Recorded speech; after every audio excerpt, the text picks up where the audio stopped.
ചാത്തന്നൂരിലേക്കാണ് അടുത്തത്. ചാത്തന്നൂർ കഴിഞ്ഞ 2 തെരഞ്ഞെടുപ്പുകളിലും BJP രണ്ടാമതെത്തിയ സ്ഥലമാണ്. വലിയ ത്രികോണ മത്സരം ഇത്തവണ നടക്കുന്ന മണ്ഡലമാണ്. സൈലന്റ് ആയി ചാത്തന്നൂരിൽ BJP തൊഴിലാളി പ്രസ്ഥാനങ്ങളിലൂടെയും സഹകരണ മേഖലയിലൂടെയും ഒക്കെ പാർട്ടി കോട്ടയാക്കി വെച്ചിരുന്ന ഇടമാണ്. അവിടെ എങ്ങനെയാണത് സംഭവിക്കുന്നത് വലിയ അത്ഭുതമാണ്.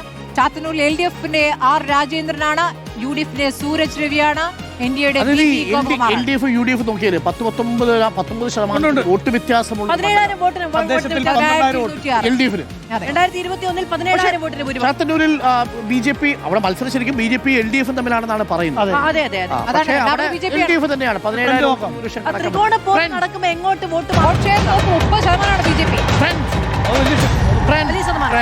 പക്ഷേ 10% ഒന്നും BJP പിടിക്കില്ല. അടുത്തത് വളരെ പ്രധാനപ്പെട്ട മണ്ഡലത്തിലേക്കാണ് നമ്മൾ പോകുന്നത്. കൊട്ടാരക്കര. വരട്ടെ നമ്മൾ കുറച്ച് നേരത്തെ ആദ്യ വിസ്മയം ഉണ്ടായ ഇടമാണ് കൊട്ടാരക്കര. ഐഷ പോറ്റി, KN ബാലഗോപാൽ ധനമന്ത്രിയായിരുന്ന KN ബാലഗോപാൽ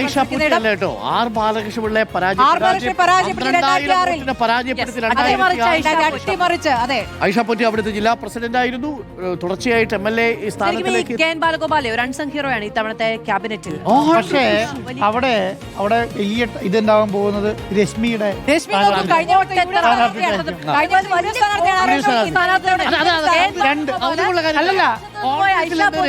കോൺഗ്രസിൽ നിന്ന് പോയ രശ്മി വളരെ അല്ലല്ല, അവിടെ 2 കോൺഗ്രസ്സുകാർ മത്സരിക്കുന്നു. അതെ,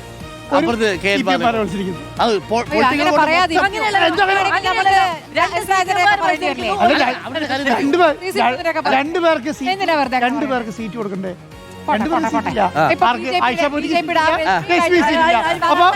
അല്ലല്ല, ഒരു മിനിറ്റ്. ആയിഷ പോറ്റിക്ക് സീറ്റില്ല, അതുകൊണ്ട് UDF വന്ന് മത്സരിക്കുന്നു. SB സീറ്റില്ല, അതുകൊണ്ട് BJP. നോക്കൂ, ഈ ആയിഷ പോറ്റിക്ക് 42,000 വോട്ടിന്റെ മാൻഡേറ്റ് ആണ് അവിടെ ഉണ്ടായത്. KN ബാലഗോപാൽ 13,000. ആ പറയുന്ന 10-30 കോൺഗ്രസ് ബാലകൃഷ്ണപിള്ളയെ പരാജയപ്പെടുത്തിയ ഐഷ പോറ്റിയാണോ ഇത്തവണ? ഐഷ പോറ്റി പാർട്ടി മാറിയതിന് തൃപ്തികരമായ വിശദീകരണം. ഐഷ പോറ്റിക്ക് അന്ന് LDF-ൽ നിന്ന് വോട്ട് ചെയ്തവർക്ക് കൊടുക്കാൻ കഴിഞ്ഞിട്ടുണ്ട്. ധനമന്ത്രിയായ അല്ലല്ല ബാലഗോപാൽ ധനമന്ത്രിയായതിൽ ഏറ്റവും ഗുണം ചെയ്ത മണ്ഡലമാണ് കൊട്ടാരക്കര. മാറി ആ മാറ്റം അനുകൂലമാവും. നമ്മൾ അവിടെ പോയ സമയത്ത് ഓട്ടോ ഡ്രൈവർമാർ നമ്മളോട് പറഞ്ഞത്, അതേപോലെ അവിടെയുള്ള ചെറുപ്പക്കാർ പറഞ്ഞത്, വർക്ക് നിയർ ഹോം എന്ന് പറയുന്ന പദ്ധതി തുടങ്ങുന്നത് തന്നെ അവിടെയാണ്. നിരവധി ചെറിയ IT പാർക്ക് പോലുള്ള ചെറിയ സംരംഭങ്ങൾ, അടുത്ത ഇൻഫോ പാർക്കിന് തുടക്കം കുറിക്കുന്നത് ഒക്കെ കൊട്ടാരം. ഈ ധനമന്ത്രിയുള്ളവരൊക്കെ തന്നെയാണ്. നമ്മൾ പിന്നെ പാലനെ കുറിച്ച് എന്താ പറയാ? അതെ, ആണല്ലോ, പാലയിൽ വികസനം വരും. അപ്പൊ ഞാൻ നോക്കുമ്പോൾ കൊട്ടാരക്കരയ്ക്ക് ഒരു IT പാർക്ക്, കൊട്ടാരക്കരയ്ക്ക് IT പാർക്ക് വരിക. നമ്മൾ കൊച്ചിയിലും കോഴിക്കോട് പക്ഷേ കൊട്ടാരക്കരയ്ക്ക് ഒരു IT പാർക്കാണ്. കൊല്ലം ജില്ല ആകെ ഒന്ന് പരിശോധിക്കാമെന്നുണ്ടോ? കൊല്ലം മൊത്തത്തിൽ നമ്മൾ കൊല്ലം പരിശോധിച്ചാൽ കൊട്ടാരക്കരയുടെ ട്രെൻഡ് കൂടി പറഞ്ഞിട്ട് മാറ്റമൊന്നും ഉണ്ടാകാൻ പോകുന്നില്ല. കൊട്ടാരക്കരയിൽ നിന്ന് KN ബാലഗോപാൽ ജയിക്കുവാനാണ് സാധ്യത കൂടുതൽ. അടുത്ത മത്സരമുണ്ട്. പക്ഷേ നമുക്ക് ആകെ പരിശോധിക്കണം. കൊല്ലം ജില്ലയുടെ ട്രെൻഡ് 2021 അപേക്ഷിച്ച് LDF-ന് 6 മുതൽ 8 വരെ സീറ്റിലേക്ക് ചുരുങ്ങിയേക്കാം. 2 നിന്നും 3 മുതൽ 5 വരെ 5 വരെ സീറ്റുകൾ ഉയർന്നേക്കാം. UDF-ന്റെ ഒരു കാൽക്കുലേഷൻ UDF നേതാക്കളുടെ കോട്ടയിലെ മണ്ണ് ചെറുതായിട്ട് ഇളകുന്നു എന്നുള്ളതാണ്. പക്ഷെ അത് അടിവേര് മൊത്തം ഇളകുന്നില്ല എന്നുള്ളതാണ്. ഇളകിയിരുന്നു, അത് ചെറുതായിട്ടാണെന്ന് നിങ്ങൾക്ക് തോന്നാം. ജില്ലാ പഞ്ചായത്തോട്ട് നോക്കൂ.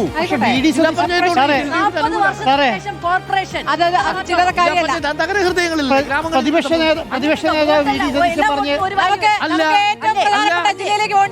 നഗരഹൃദയങ്ങളിലുള്ള വിജയം മാത്രമേ നിങ്ങൾ കാണുക. ബ്ലോക്കിലും പഞ്ചായത്തിലും വന്ന് എന്താ കാണാത്തത്? അതായത് വോട്ടിന് എല്ലാത്തിനും ഒരു മൂല്യമാണല്ലോ. അപ്പൊ നഗരഹൃദയങ്ങളിലെ ജനങ്ങൾ മാത്രം വിധിയെഴുതുന്നതല്ല ഒരു തദ്ദേശത്തിൽ പ്രതിഫലിക്കും. 40 വർഷക്കാലത്തിന് ശേഷം ഒരു പൊളിറ്റിക്കൽ ഷിഫ്റ്റ് ഉണ്ടാവുന്നു എന്നുള്ളതിനെ നിസ്സാരവൽക്കരിച്ചൊന്നും കാണാൻ പറ്റില്ല. ആണല്ലോ, കോർപ്പറേഷനിൽ UDF ലീഡ് ചെയ്തല്ലോ, ഗ്രാമങ്ങളിലും പഞ്ചായത്തിലും ജില്ലാ പഞ്ചായത്തിലും തർക്കമില്ലല്ലോ. അതായത് അത് നേരത്തെ തന്നെ LDF-ന് ഒപ്പം ഉണ്ടായിരുന്നതാണ്. അവിടെ പ്രത്യേകിച്ച് മാറ്റമൊന്നും ഉണ്ടായിട്ടില്ലല്ലോ. പക്ഷേ LDF-നൊപ്പം ഉണ്ടായിരുന്ന കോർപ്പറേഷൻ മാറി. എന്താ കാണാത്തതെന്നേ ഞാൻ ചോദിച്ചു.